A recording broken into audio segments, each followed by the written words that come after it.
call is on now. CNN weeknights 8 Eastern.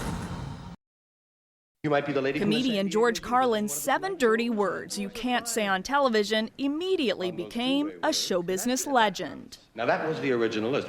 A word for excretion, for urination, for having sex, for breasts, and 3 words still so radioactive we can't even describe them. In 1972, that unforgettable bit of stand-up stunned a Milwaukee audience, which included some children. I heard all this foul, profane language. It really shocked me, and I'm thinking, here my 7-year-old son is in the audience. Carlin was immediately arrested for disorderly conduct. I didn't know there were, but it wouldn't have changed anything I did if I had known there were children in the audience. In fact, I think children need to hear those words the most because as yet they don't have the hang-ups. It's adults who are locked into certain, thought patterns. An unapologetic Carlin was released and the charges were dismissed.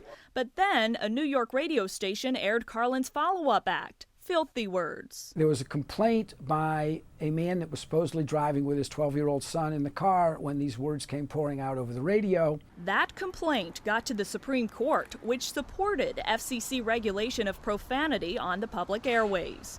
And it established which words were off limits. I wanted a list, because nobody gives you a list. There, for the first time, you had kind of a quantification of what is obscene.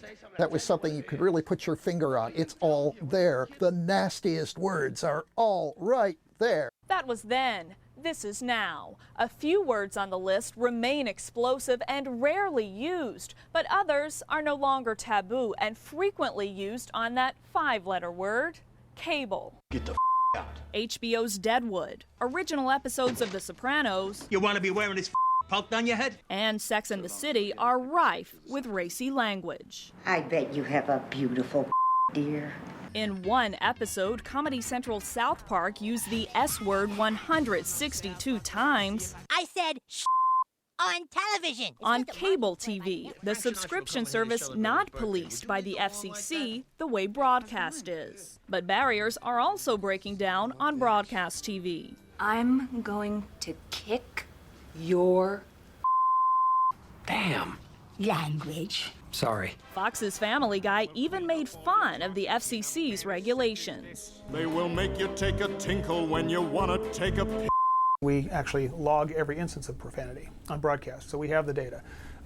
Profanity has increased 100% over a 6-year period. Timothy Winter of the Parents Television Council says his group brings bad language to the FCC's attention. We've seen the F word used on live awards shows. So that was Cher at the 2002 Billboard Music Awards, while U2's Bono used the same F word at the 2003 Golden Globes. That's really The FCC ruled the incidents were indecent, but an appeals court recently overturned that decision, possibly weakening government power over language on the airwaves. Filthy, foul. 35 years after the 7 dirty words you can't say on television, the debate George Carlin triggered is far from over. Brooke Anderson, CNN, New York.